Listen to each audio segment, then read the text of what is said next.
Hi, everyone. Welcome to our new 2021 version of Julia Beginner Ask Us Anything. I'm really excited for this. I'm really excited that we have Valentin and Jarrett with us today to answer questions. Hi, everyone. I'm looking at the chat. One thing, just like some logistics, just to get the conversation started for today. We have a new way to ask questions for this time. The link has been posted on the YouTube channel, and it's pinned as a message at the top of the chat. The website is pigeonhole.at/Julia. And the reason we're using this platform this time is because, first of all, people can vote on questions. So even if you don't have questions yourself, you can go in and see a question that you might be interested in, and you can just upvote the question, and we'll give the question a priority in answering it. And with that, I think I don't want to, with that, let's just turn to Jarrett and Valentin and have them introduce themselves. Me and Valentin will be moderating the questions and making sure Pigeonhole and everything, the questions are coming to Jarrett and Valentin. But otherwise, Jarrett and Valentin, you're in charge. You're answering the questions. All right. Go first. Yeah. Valentin, go. Damn it. Now my joke doesn't work. I wanted to introduce myself as the old office mate of Jarrett. I'm a PhD student at MIT. I work in the Julia lab. I generally work on things related to HPC, GPU programming, how to get scientific codes running in Julia and scale well. And I'm the old office mate of Jarrett. Yeah. Dope. So yeah, I'm Jarrett, and I'm the old office mate of Valentin. I worked at MIT with him a few years ago now. Yeah, it's been a while. On a lot of different random things, tooling in the ecosystem, some weird stuff, trying to get the Julia compiler to do strange things to people's Julia code, and eventually ended up leaving MIT to start a healthcare startup with a friend of mine from across the street in the brain and cognitive sciences department. Beacon Biosignals, working on trying to make brain monitoring actionable and interpretable and accessible in various clinical environments and for pharmaceutical development. And we're using Julia like all throughout the company, obviously. So it's been interesting to see both like doing research with Julia, the academic pursuits that it made possible, I think, and then translating to industry and seeing where it can help stuff there and kind of push us along faster than we thought possible. So there are some questions already on the chat. So maybe I can actually share. Do you have access to the questions, Valentin and Jarrett? Do you see them? I see some, and then I see also the YouTube chat.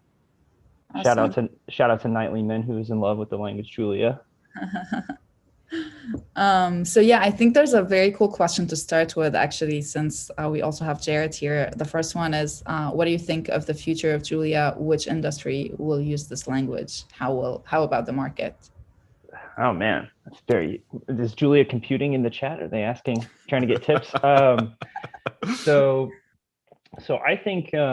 I think Julia, if you look at the arc of it, it's very interesting. I think if we think about the pain point that Julia really started to address for people, I think it actually centers on like developers. So basically you had a lot of people that wanted to develop numerical libraries because existing numerical libraries like didn't work well for their use case. And so you have people in, like, for example, the scientific Python community that were kind of building on top of really great foundational numerical packages. But the moment you wanted to do something kind of weird or go on an excursion with one of them, it meant you basically had to start writing your own low-level code and then wrapping it. And so the problem with that is that you would get these like crazy barriers between wrappers, where like the low-level code that underpinned the wrappers didn't necessarily compose well with other packages that had been built in the same way. And so you started to run into all these like problems. And if you were the person who like had to develop those sorts of tools and libraries, it's really kind of painful and crazy. So I think Julia in its you know in its early days, like that is the thing that attracted people. Like if you were a person who was developing those types of libraries, then like Julia was like felt like a breath of fresh air. It was really, really different and really, really beautiful. And so I think back then I looked at it and I was like, I would tell people, Julia's not ready yet. Don't use it yet unless you're one of these people, in which case you should definitely switch over. And then the idea in my mind was that eventually all these developers would start developing these tools in Julia. And I think what's cool is that we've passed that point of criticality. And now a lot of those interesting numerical tools are available. And so I think for like data science and like numerical work, Julia is like already there and pretty hot in that like space. I think the thing that's interesting for me, especially as somebody who's a first-time founder of a startup and getting a lot of weird things off the ground, is the use of Julia for like backend applications programming. So having basically a fleet of microservices that are all written in Julia talking to one another. I think what's cool about it is that when you have a tool like Julia, like you can compose that with other like fundamental like stacks. So like we at Beacon have Julia running on top of Kubernetes and have figured out a lot of nice patterns there, and you can get ridiculously far with that, as opposed to doing something like having to spin up like a Spark cluster or something like this, which definitely has a lot of great tooling around it, but it's pretty insane how far you can get just with Julia and like a basic cluster. So yeah, so I think especially with a lot of the great work that Jacob Quinn has done in the Julia data ecosystem, I think we're going to see a lot more people using Julia for like maybe backend less numerical development, but maybe a lot of like data engineering pipeline type stuff, and also like microservices that back applications. So that's where I think it's going, and I don't know, I'm pretty excited about that because it's a fun language to code in, even if you're not caring that much about super high speed performance or whatever, but getting that for free is nice. Valentin, what do you think? My answer to this question normally has always been like finance and credit students. They both don't have time to waste. Yeah, finance has already been pretty yes, big. And right, this is one of the interesting aspects. The other aspect that I always find interesting about Julia and why I'm so excited about it is the ability to collaborate across disciplines and skill levels. And so, right, the reason why Climate Machine is using Julia is because they have domain experts who think about how clouds form. And then they have numerical experts who are worried about the stability of discontinuous Gherkin integration. And then they have me, who is worried about performance and getting the code running on the GPU. But it's all in the same language. We can all talk to each other. We can all look at each other's code, learn from each other, and there are no artificial barriers. Like the normal model of HPC is somebody writes some code, throws it over to somebody else who then translates it into a different language for performance reasons, comes back 8 months later with, hey, look how fast my code is. And the scientist goes like, but I don't want to solve that problem anymore. Yeah. And so getting that cycle down is really an enabler in doing great projects.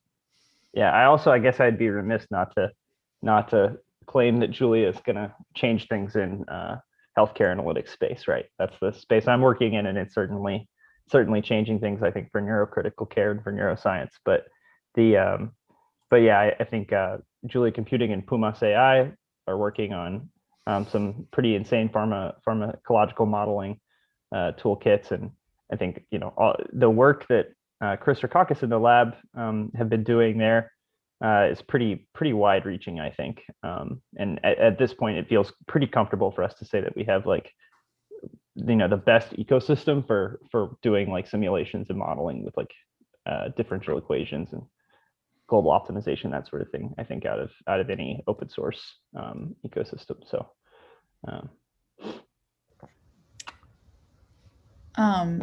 there are 2 questions that are constantly competing on the top votes, since you guys were answering the first question. So I don't know if any of you want to take any of them. One is about the time to do the first plot, or like in your real work, is it a problem? And the other one is, what is the Julia niche, or do you think one could pretty much do anything with it? You want to talk about time to first plot? Because you're actually deploying Julia and you have that problem. Sure, yeah. So I would say that it can be. It depends on what you're doing. I would actually say that if you're doing interactive data science, which is funny, that's like how that problem is phrased, right? The time to first plot being this idea that like there's some initial startup time as the JIT compiler warms up and starts compiling things and loading code. That's what that's about. And it often manifests itself in the idea that like you want to plot something for the first time after freshly opening Julia, and it might take way longer than you expect because it's compiling. But then after you do a second plot, it's really fast. That's the idea. So I think this arises actually in some ways. I think it's less painful for data science work if you already have a Julia session open, or if you have like a bunch of notebooks open. Like I haven't really in practice hit super bad pain points with it, but the thing where it does come up, I think, is if you are like doing something like deploying microservices. So if you have Julia running in Docker, then startup time there, a lot of people, especially if you're bundling a heavily interpreted language in there, like people kind of assume startup time for a container is negligible, which might not be the case for Julia if you don't kind of think about it ahead of time. So one of the things that we do at Beacon is we're pretty good at this point at kind of profiling to just check what the startup time is, and then doing things like building a sys-image that you bundle into the container. And I think as like, as pre-compilation matures, is like the ability to like do things like JIT in a side thread matures. This is like one of my most wished for features, so I'm going to call it out. If Jeff Bazantin is watching, I think it'll get even better. But yeah, I would say that's where it currently comes up for us. But we've largely been able to mitigate that. Yeah, I think one thing that's pretty cool is like if this would actually be way harder to do if the package manager wasn't so good. So like what's nice about it is that one thing that happens when you start to do this with Docker containers is that you want to really nicely kind of manage the way that you're constructing the layers of the container, and make sure that you're appropriately validating any compiled code that you might have like inserted into the image. And so the package manager makes that pretty easy, because everything, the declared state is like an artifact. It's the project.toml and the manifest.toml, and it's pretty easy to like basically not have to recompile just because you changed some code if you are only compiling all of your dependencies and you didn't change any of your dependencies. So in practice, the workflow actually is quite nice. We found.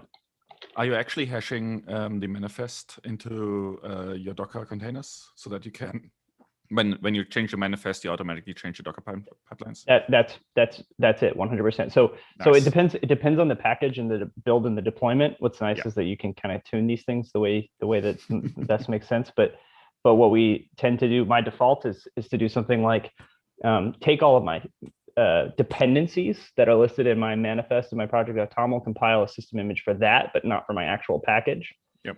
Bake that into the Docker container, and then use Docker's existing caching. We don't have to hash it or anything. We just put the project.toml and the manifest.toml as a layer in the Docker image, and then Docker invalidates that if it changes, and it will invalidate the stages that depend on it. Nice. Yeah, I mean, where I have seen time to first plot to be an issue is startup times, as you said. In my case, HPC machines. I at some point had like a demo application, and it took 10 minutes to run, and almost none of that time was compile time. And after I was done optimizing it, it was still taking 10 minutes to run, but 9 minutes were now compile time and 1 minute was runtime. So it's great because now I can just increase my runtime and I get the speed benefit. But it was a very there's a very definite trade-off that you can make when you over-engineer and over-specialize. You can cause the Julia compiler to have a much harder time than it needs to. Yeah. But you get better speed sometimes. Yeah. So have you, so especially when you're running in an HPC environment, it's cool because you have tight control over the fact that every node can be pretty uniform if you want it to be. Does that make it possible to have something like a server, a shared cluster-wide server for like compiled code or something like that? I've been wondering about this, if like we could build something that's like a compile cache server. And I think PKG like in some ways already facilitates this. But having it run privately would be cool. It might be once again, if Julia Computing is listening. No, I talked with Jeff actually about this, about exactly this problem. How do you define interfaces between applications and then have them not interact with each other so that you don't need to recompile their code when you load them? Yeah. So maybe this is a good segue to switch to the next question, actually. Yeah. Right. we could go on and on about any one of these. This is Julia for beginners. I got it. But yeah, no, what you're doing, Jarrett, is pretty cool for the Docker and the pre-compilation and all that stuff. So yeah, I think it's maybe we can move on to the next question. Even though the voting has changed after we already started working on this question, but there's a couple top questions. What is the Julia niche? What do you think? Do you think one could do pretty much anything with it? Or maybe if you have any comments on TensorFlow or PyTorch supporting Julia. I know there's been some work on that. So I don't know if you want to add anything or you know anything about that. My knowledge on this is probably a few years old at this point. So maybe Valentin should pick this one up. So the question is phrased in officially support, and I don't think that will necessarily come to pass. Right? You have to think about the incentives of the players who are interested in the ecosystem, and they have heavily invested into, as an example, Python or Swift. I think there's this might be a good thing to like maybe break that question out a little bit. What is support? What maybe would support mean? What does that mean? Exactly. What does it mean to be supported? And then so you could phrase it as, can I use PyTorch from Julia? Can I use Julia within PyTorch? Right. Those are two different questions to have. And I think the latter one would be kind of cool to explore. The former one is a lot of engineering effort to then get to something that is a facsimile and is not really working in the Julianware. Yeah, I mean, I think it really depends on what you want. So, you know, at Beacon, there's a lot of, especially in the Neuro world, there's a lot of great, you know, Python-centric packages. And we don't necessarily like, you know, build Julia ports of them. We reuse them, and we can do so from within Julia because PyCall works really, really, really well. And so I think for things like PyTorch and TensorFlow, you know, if you were wanting to interop with Julia code, one way to think about doing that would be to use PyCall and just call out to it. And then support here really becomes a question about sharing memory and serialization. And I think that's a very interesting question. It's always tricky, but luckily, or kind of luckily, you know, the machine learning community is attempting always to try to standardize on different ways of serializing arrays back and forth and models back and forth.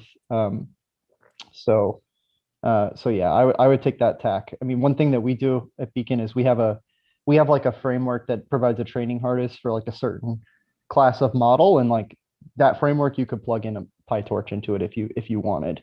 We haven't done it yet because Flux has been, you know, fine for us, but you could. We kind of designed it with that ability in mind. So yeah, and in that sense, it's a question of like, what do you need out of official support?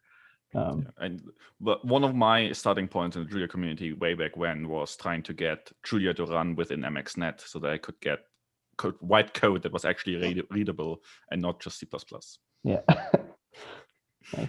That to me now being here working on GPU compilers. Yeah, there is one thing to shout out, because I think it's whether Valentin wants it to be or not, potentially relevant to his work, which is that if TensorFlow and PyTorch start supporting, there's a lot of, what's really cool about this space is like all of the stuff that happens, I think, under the hood. So like, you know, the compiler technology that underpins a lot of this stuff in some ways is starting to get better and more higher level. So there's things like MLIR, multi-level, not machine level. Yeah, I would say I would say things like MLIR because I have, once again, I haven't been following the space for a few years, but like this idea that like you can build a compiler that is similar to LLVM, very generically shareable at a certain layer, but that's higher than low level. And if PyTorch, for example, would support exporting kernels in MLIR, and then Julia supports consuming kernels in MLIR, you could have a lot of sharing. You could even have something where you have part of a kernel in Julia, part of a kernel in PyTorch, and then you actually can fuse them and automatically differentiate them, for example. That sort of thing could totally work. It could actually even happen right now if everybody supported something like Onyx and had a shared serialization layer. But I think having a reason to use a layer like that by having good compiler support, I think is a huge driver of adoption for this sort of thing across frameworks and across languages. And so I hope to see that happen eventually, which would help this, but that probably wouldn't be necessarily the point of it. There's other question in the chat. Does Julia support XLA? If not, when? And that's a very related question. Yeah. So we do support running on TPUs, and there is I think TPU.gl, XLA.gl, and it's been a prototype before, and I think it was recently refreshed, or it might be refreshed. But it is basically how do we use that shared machine learning compiler infrastructure to target new devices that come out. Right? LVM has been really successful because it allows me to mostly not worry about the hardware. And so we're seeing an explosion in accelerators, in machine learning centric hardware. So how do we target that without having to re-engineer and reinvest a lot of time and energy in every language and every programming framework? So can we have a shared layer of abstraction?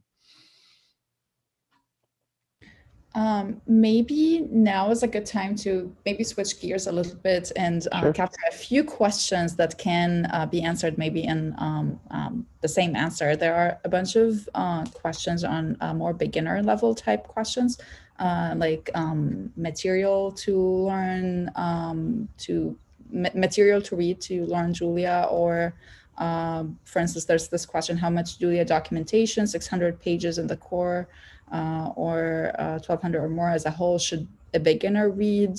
So your comments on where to get started from that. If you have comments on where should they start with machine learning, data science as well, or comments on any books or online material to introduce Julia. So there's like a bunch of questions in this space. So I don't know if you want to capture any of them, or if you have answers on that. Looks like Valentin just retrieved a resource. What is this, Valentin? The Little Book of Julia Algorithms by Ahan Samgupta. Huh. Is it nice? I can thoroughly recommend it. Yes, thank you. Cool. Very good. It's. I mean, do you know of Ahan, right? He's been at JuliaCons before. I think I may have met him, but I'm not. Anyway, he's fairly young. And he wrote a book about how to learn Julia with small algorithms, and it's really nice. It's like just a good way. Right? I learn programming languages by doing projects in them. That's what I was about to say. Yeah. I tried getting into Haskell multiple times, but I never had anything to do with anything useful to do with it. So I never actually learned it. So I think in some ways this is a tough question to ask. To ask me, or probably Valentin too, because of the fact that we probably started with Julia before there were any such books. But maybe Logan can actually say something. But go ahead, sorry, Jarrett. Go ahead. I was just going to echo what Valentin said about, like, I think what's really key is having a reason and having a project in mind with any language. That's I think pretty critical. With Julia, it's nice because you can structure it as a package. And I remember when I was first learning Python, the idea of structuring something as a package had 5 different answers. Nowadays, it probably has like 15 different answers. In Julia, there's a pretty nice bundled way to like bundle and distribute your code. And so just kind of start by starting a package and then start populating it, writing tests. It's pretty nice. But that's cool that there are books available nowadays. Yeah, the other thing that I would say about especially writing something in Julia is don't be afraid of reading other people's code. Yeah, 100%. The great benefit of Julia is that most of it is written in Julia itself. except pieces of the compiler and other dependencies we use. But generally, when I don't know how something works, I open it in the REPL, have a little program that tries to do something, and then I write add edit. And then I jump in my editor to the code and I look at it and go like, okay, yeah, now I understand it. Doesn't replace documentation, doesn't replace examples and tutorials, but it's like a good self-guided way of learning more, because it's like, oh, I wonder how this even could work. And then you can start exploring. I would agree with you, Valentin, but I do want to kind of give more value to the questions in the sense, because I feel like when you're saying like add edit and you jump into the function, I feel like you have that background to go into like the code. You're saying, oh, the code is written in Julia, and that's great. I would say maybe at a slightly more than beginner level. So I do want to like try and answer these questions about the exact beginner. You're starting from a completely fresh slate. Logan, do you want to capture that question? That's a great point, Huda, actually. So, like so sometimes, I think, we don't think about these things. So one of the things, literally early on, I'm thinking back to like when I first started trying Julia, one of the first things that I learned that helped me a lot was realizing that these little macros existed, these little things that look like functions but have an @ sign at the front. And so you can call them and they'll do magical things at parse time rather than at runtime. And so, and so a few of them exist. One's called code_lowered, one's called code_typed. And what they'll do is they'll introspect the code that you're running or about to run, and then show you basically what the compiler thinks about it. And what you end up realizing is that you can really dig into like one of the things that's nice about Julia, right, is that the distance, even though it feels really high level, the distance between having something really high level and then knowing exactly what's going on at a really low level is really small. So if you're coming into Julia kind of having some familiarity with the way code looks at a lower level, but you don't know Julia and you want to learn it, this is a wonderful facility for like really figuring out like, okay, when I try to run this code, like what's actually running? And it's a great way for learning.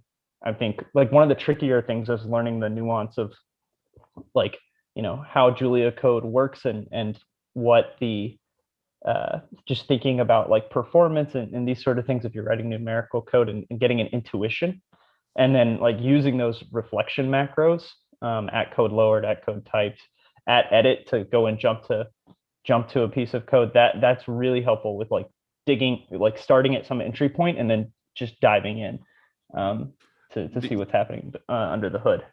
The other point I would say, definitely read the Julia manual. Like, yes, it's a little bit wordy. Yes, it can be very technical.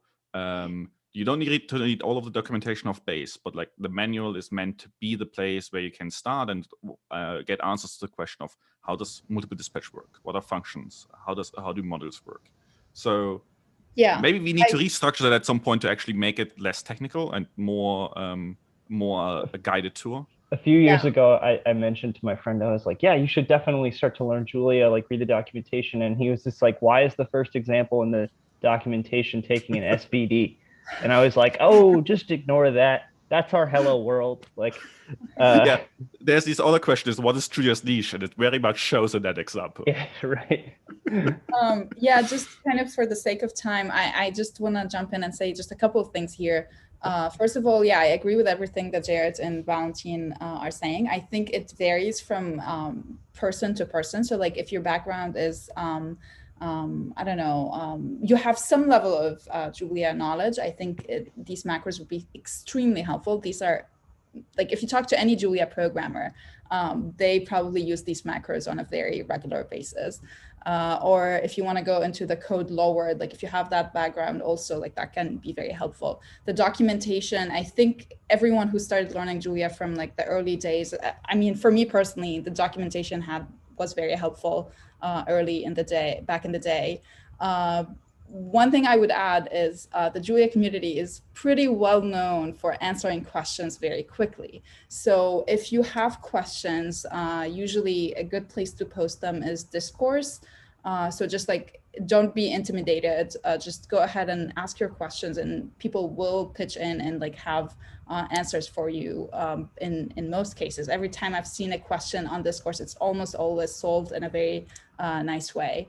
But aside from that, all these resources we've mentioned, we haven't mentioned courses and material that I know Logan has worked on in the past 2 years. So I want to just turn to Logan for just maybe a minute or so, and then maybe we can switch to other types of questions. And like, Logan, if you want to tell us about any of the work you've been doing on teaching material. Yeah, I put the link into the chat a few times, but the official like learning tab for on the Julia language website has a bunch of different courses. And as everyone's already pointed out, you know, there's sort of a bunch of different ways if you're just getting started that you can learn Julia. And I think that the learning tab on the Julia website does a nice way of encapsulating that. So if you want to do like sort of like a normal classroom environment, there's sort of Julia Academy, and there's a bunch of MOOCs or massive open courses from places like MIT and the like. If you want like more like one-on-one mentoring while you're learning Julia, we have this program called Exorcism. And then the other advice that folks already pointed out is just diving into the Julia manual. And again, if you go the latter route and dive into the Julia manual and there's questions, make sure you open issues, because that documentation should definitely be beginner friendly. So if it's not, open an issue and please tell us that it's confusing or not answering the questions that you have as a beginner. Yeah, and I would also emphasize there's something like the maintainers course. I read through the documentation and I'm like, oh yeah, all of this makes sense. But I've read and partially written parts of the documentation, and so like it's no longer for me. I don't see the gaps, I don't see the holes, because I have them in my brain. So if you read it and you tell me I don't understand what's going on, that's really valuable feedback. So somebody said, I want to highlight this in the YouTube chat. Somebody said, what's a good book for experienced programmers who want to see examples of advanced Julia to quickly get beyond the basics? Just wanted to answer that. I would say for that, if you want to see that, I would actually look at like packages. So I would go look at like, go out, seek out, explore the package ecosystem, see what types of packages seem interesting to you as an advanced programmer, and then dive into their code and look what they do. I think that's probably the best way to like see really, you know, cool Julia tricks in the wild. But yeah, Valentin's like, maybe. You can also learn a lot. Yeah, people do funny things, and Julia is a very powerful language, and sometimes things are ill-advised. 100%. But I think that's what makes it advanced. So never look at any of my code. Yeah. I mostly write ill-advised code. Okay. Does anyone know anything about the long-term support for these? I feel like I heard something about it from JuliaCon 2020, and I can't remember what was the... So our intent was that 1.6 would be the LTS. Will it be? That is still open to the debate. There are a couple of really nice features that we would like to have in the LTS so that we can build for the next couple of years on that feature set. And so it might be that we do a 1.6 and then relatively quickly after we do a 1.7 and declare that to be the long-term support release.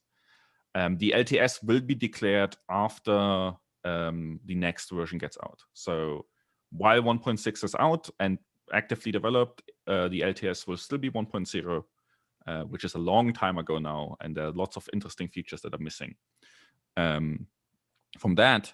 But we're looking at moving the LTS forward, and it will be either be 1.6 or 1.7.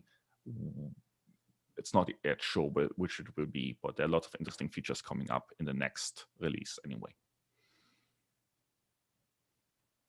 I think that's all we can say right now. It's being discussed internally, and we don't know yet. It will happen eventually. Yes. There's also a question on the compiler. I forgot which one it was. What's the difference between JIT, AOT, and Julia's JAT compilation? Oh, there's that. Oh, there's multiple questions on the compiler. If you want to take them all, Valentin. Just control F compiler. Yeah, I mean, what that is, so for everybody who's not in the known, JIT stands for just in time, AOT stands for ahead of time, and Julia's what we do can be described as just ahead of time, or the lazy PhD student. So just-in-time compilation is, as an example, what JavaScript uses, or Java itself, where you start running the code and the compiler realizes at some point, oh, this piece of code is hot. It's being executed a lot. So let me go in, analyze the code that is being called, optimize it, and then while I'm doing that, the program is still running. And then at some point, I switch over to the optimized code. And then if I realize that the code is no longer hot, some advanced JavaScript compilers go ahead and even de-optimize the code and say, okay, I can throw out the optimized result and go back to the unoptimized, so that there's an opportunity to re-optimize for a different workload. So this is really important when things change, right? Or your usage patterns change, you don't want to be trapped in a static world. Ahead of time is more what C and C++ do. You throw a lot of compute time trying to solve the problem of how do I execute this entire code base as efficiently as possible. And there's really interesting things you can do there. Julia is a weird language in that way, because we allow users to add code to the runtime, to their world, what code they are running at any given moment. And so you can just call inside your program at eval. That's what it means to be a dynamic programming language. And so we can't do ahead of time, because we don't know which code exists. We don't have a closed world. You can always add code. You can change it. You can redefine functions at runtime. All of those things are very dynamic, make Julia nice to work with, like increase your productivity, but it makes the work of the compiler a lot harder, and it makes certain things impossible. And so what we do is, when we first see you call a function of code, we compile the entirety of the graph of code that we can see and optimize it. And so this is the latency problem of Julia. When you first call a Julia function, we do work to optimize it. Now, if you only call that function once, that's inefficient. If you call that function many times, that's great. That's my shortest possible answer to that. I want to add to your shortest possible answer. Soon we'll get to the longest possible answer. That's so, for the PhD. So curious to know what the longest possible answer could be. That's right. So I would say one thing that also can be confusing, if this is like a kind of a more beginner flavor question, is that I think in popular discourse, JIT and ahead of time are often presented as like kind of binary options, but in reality, it's kind of a spectrum. You can choose. I mean, choosing when to specialize on something. If I'm a compiler, if you hand me some code to read and you say, hey, by the way, like this is the code, like these are the types you have to work with, like try to give me something efficient to like actually run on my machine.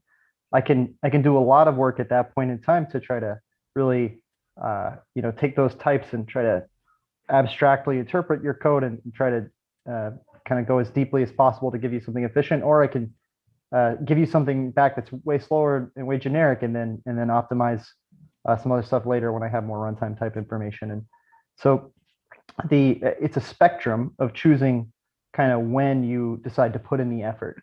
And one thing that's cool at a language design level, I think, is that Julia made some decisions that made at the implementation level the idea of like choosing method invocation time as like a good time to decide to try to compile, like made that very like clear. And so that I would say that isn't in a lot of ways an implementation detail, but it's a pretty it's a fundamental one that pops out of Julia's language design, that is, makes it a good fallback. I think it's like the difference between, it's the thing that is the difference between like a language like Python and Julia, is that like Julia starts with this idea that it's going to be able to JIT every top level method call, that you're going to, when you call that method at the top level, you you're going to have that runtime type information at the top level, and then you can propagate it through as much as possible within the function to like compile something efficient for those input types. And so when you decide to do that, you have to restrict other things to try to make it possible for you to infer as much as possible. So for example, with struct fields, we don't allow you to dynamically change the fields of a well-defined struct, right? That's one of the contracts of like that type of thing. That helps the compiler know like that it can rely on certain assumptions so that it can dive deeper into code, even though it's pretty dynamic already. And so and then there's lots of other mechanisms that Julia provides to recover that kind of expressivity. So like I think multiple dispatch is a paradigm for like thinking about when to trigger compilation is a lot of what made Julia possible to like implement well. And so moving forward, like I said, though, it's an implementation detail. So like moving forward, we get to have this idea of moving beyond that. Like Valentin said, in general, it's not possible to fully ahead of time compile Julia code in general. Like you can always write a program that would like thwart that. However, it is possible to blend these techniques, I think, and kind of go further along the spectrum towards one or the other. And and that's compiler research, and that's why it's fun. So and one of the interesting like things people are thinking about right now is how do I restrict that? How do I restrict dynamicism in a way that it doesn't limit expressibility, but gives me then other benefits like a well-defined interface? Yeah. And if you really want to have fun, start Julia with -- compile equals no. Yeah. And there is zero latency, but the runtimes are worse. Yeah, I feel like the compiler question should have been left till the end, because I feel like you two can talk about the compiler for the next. Yeah, this should have been called the Julia compiler. No, I think so. Yeah, we're kind of starting to run out of time. We have about 15 minutes left. So maybe what we can do now is just go through the questions and like just handle the questions that are just very easy, like shortest possible answer can be given in one sentence. How about that? I will start with with what's a good place to report possible bugs. That's exactly compiler. Yeah. Mm-hmm. If it's a possible bug, ask a question on Discourse. If you think you have a real bug, GitHub issues. Here's one that says, do you use higher order functions in your work? Yes. All the time. It is a really nice expressible way, and yeah, high order programming is parallel computing something that Julia can do? Yes. You want to elaborate on that for a second, Jarrett? Oh, okay. Do you want to pick up the next 15 minutes? I'll say the answer is yes. And you can look at the base threading model as well as the base distributed model, and then just know that it's quite possible and easily doable to build a lot of different things on top. And it's quite possible also to, by the way, reuse other parallel frameworks that aren't native Julia. So MPI.jl, we used, it's still probably frequently used, I imagine. It is It is in the HPC world, it's the tool of choice. So Julia is a great front end for a lot of these tools, I think, too. You can do GPU programming in Julia. That's also a kind of parallel computing. And if you know Dask in Python, I would encourage you to look at dagger.gl, which is a way of writing distributed programs.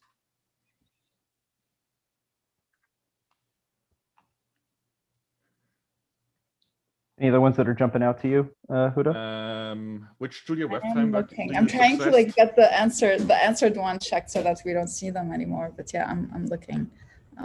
What are good practices? PyCall.jl or Julia module in Python, or use both, complementing each other.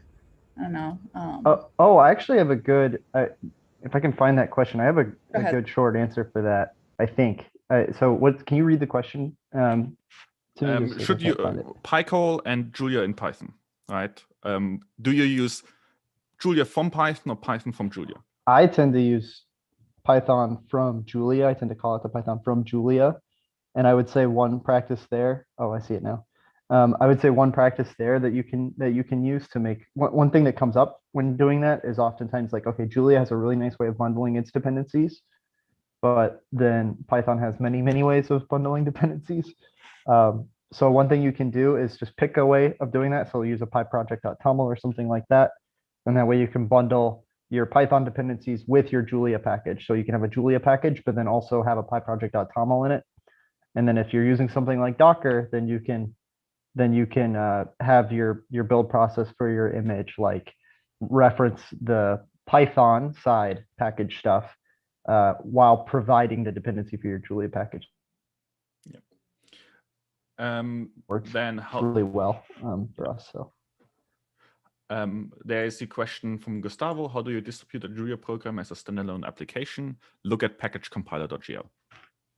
Yeah, that is the currently canonical way of doing so.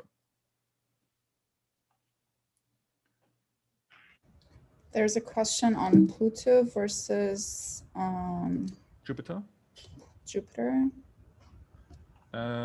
I like Pluto a lot, but it's very opinionated. So it works well. So what Jupyter and Pluto are both notebooks. So you can write code and you get answers, and you can write documentation and embed pictures. It's a really nice style of exploring data science. And so one of the problems in Jupyter is that the order of evaluation is user-defined. And so sometimes somebody sends me a Jupyter notebook and I can't run it because the way they change the state in their session is different from what they actually you can't just go cell by cell and run it, because they actually ran the 5th cell first and then they ran the 2nd cell, and you just didn't know that. Right. And so Pluto is a pure Julia variant of Jupyter that is trying to solve this problem.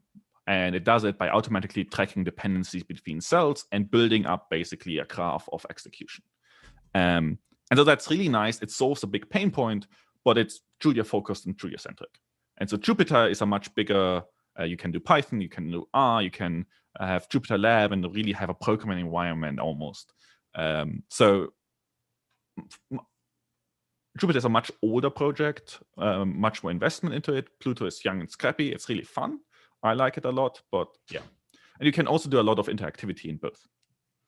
So seems to me, I'm not a notebook guy, so it's maybe hard for me to actually contribute usefully to this, but it seems to me like one of the super nice features of Pluto is that Pluto notebooks are Julia like scripts. They are Julia files, they're .jl files, so that's also pretty nice. You can just include it. One of my other gripes about Python notebooks is that you can't use Git really with them nicely. Well, yeah.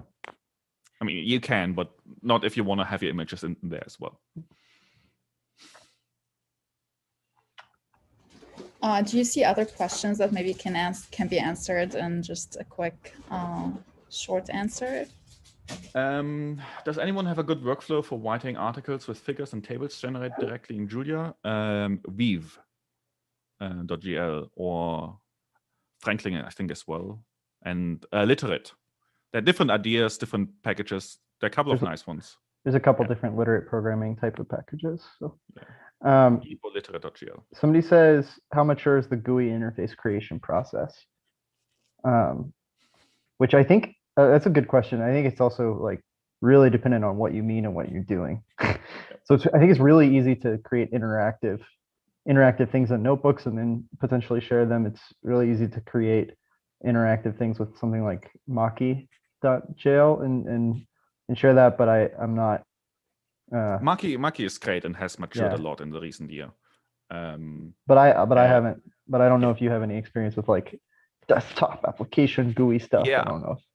I haven't had to do that in a long while. I have heard good things about QML.gl. Cool. But yeah, it's not a problem. Yeah, it's diverse. Maybe in the last about 5 minutes we have, maybe we can answer the top 3 questions that have been voted, and that we'll wrap with these 3 questions. There's one about framework. I think that's an easy question to answer. The Julia niche, I think maybe we can end with that. And then there's a question about, do you all think that the problems Julia folks would be solving would be different if a lot of people, a lot of folks who are not based in Boston? That's a great question for you too, since you're both based in Boston. Yeah, well, I'm in New York now, so I've invalidated it. No, but it's a good question. When did you move? I moved like 7 months ago or so. COVID times. Okay. Yeah. What? Sometime else. Okay, we'll catch up later. I think the Julia niche question, I'm gonna say refer to our previous discussion near the beginning of the video. I think we covered that as much as we're going to. Which Julia web framework would you suggest? It depends on what you mean. Front-end web framework. I don't know, since I'm not really a front-end web programmer. I would look at Genie.geo. Yeah, that seems to be a pretty if you want something fully featured. And then, do you all think that the problems Julia folks would be solving would be different?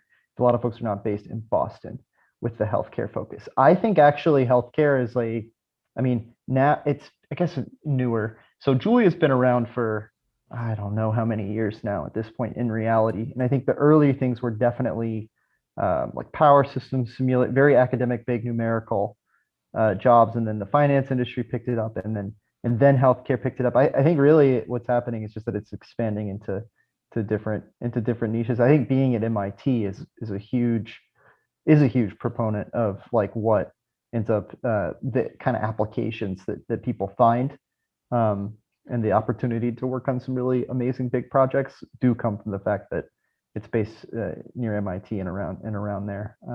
Yeah, I remember being an intern at MIT and going to a coffee shop in the morning to get a bagel, and I sat down, and suddenly at the table next to me, and this was like 7 years ago, somebody started talking about Julia, and I was just like, oh, this is a really cool feeling. So I think Julia definitely is embedded into the academic community around Cambridge, and a lot of the interesting problems stem from that. But yeah, I also think that, right, even a lot of the big healthcare stuff is like closer actually to UMD too, right? So Pumas AI was a spun out of a collaboration with UMD folks. So yeah.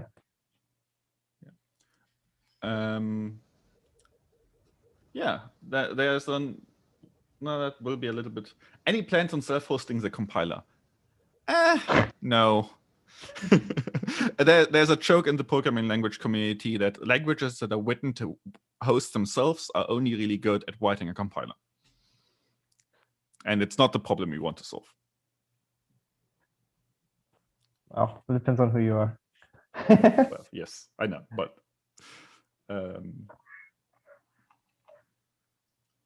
okay, I think unless there's I saw one that I could answer immediately. What does the future roadmap for kernel abstractions look like? Talk to me in Slack. Wow. Yeah, I think in general we should shout out if anybody does have like super beginner questions, go to the Julia Slack, ask them there. Go to the Julia discourse, make a post, come hang out. Pretty friendly. Actually, I was gonna say I'm sure we're not gonna get to all the questions here. But yeah, I was gonna say exactly what Jarrett just said. Please go ahead and post them on discourse. I'm sure a lot of people can also answer all these questions. I'm just trying to see if there are other, like the plotting question. I don't know if anyone wants to answer that quickly. What are your go-to plotting packages? Is that what you mean? Mm-hmm. Maki. Yeah, we use Maki internally at Beacon quite heavily. We hire Simon Danish, who's the main Maki guy. So, but I think if you're used to PyPlot and coming in from other languages, go for it. I think that's the beauty of it. Awesome. So yeah, I think with that, maybe we'll end with this question. I see a few questions that weren't answered. Please post them on discourse. These are very good questions, and we'd be happy to answer them. And aside from that, I think, I don't know if Valentin, Jarrett, or Logan, you want to say any last notes you want to say to everyone watching? Go ahead now, and otherwise we'll see you in the next Julia Beginner AMA. I just want to thank you guys for inviting me to this. It was really fun.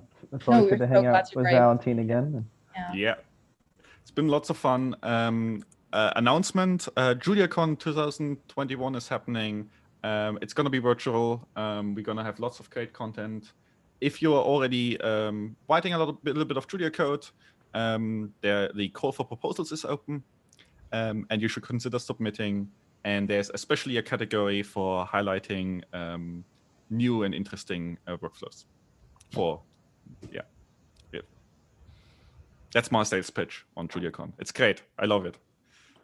Yeah, I should also in that vein do a little bit of pitching. If you're interested at the intersection of neuroscience, neurocritical care, biosignal analysis, DSP, Julia, big data, big dreams, then please, the world. Yeah, please reach out to Beacon. So our site's beacon.bio, and we have forms. You can reach out to us there. You can apply for stuff. We have a job listing. So, and yeah, we're constantly on the lookout for new folks who are interested in doing Julia as a day job. So, but Logan, do you want to say any final notes?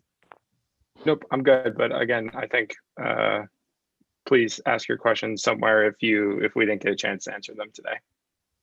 Yeah, and one, I will reiterate on the comment that Valentin said, that there's a track in Julia at JuliaCon this year, which is the experiences track. So even if you're a new beginner in Julia and you just want to share with us just like your experience in using Julia, and then like one feature that you found out about, or like something that you absolutely love about the language as in from a newcomer perspective, there's a track especially like designed for that purpose. So please submit a proposal. We'd love to hear more about it. And with that, yeah, thank you everyone who was watching and asking questions. I saw there was a lot of interaction and votes on the Pigeonhole platform. So thank you a lot for everyone who asked questions, everyone who watched, and everyone who participated in voting on the questions. And thanks again to Logan, to Valentin, and to Jarrett for being here on a Saturday morning. We'll see you in the next, I think it's going to be March 6th, the next AMA. And we already know who's going to be doing it. So we're really excited for the next one. We'll announce it very soon. Thank you, everyone. Bye. Bye. Thanks.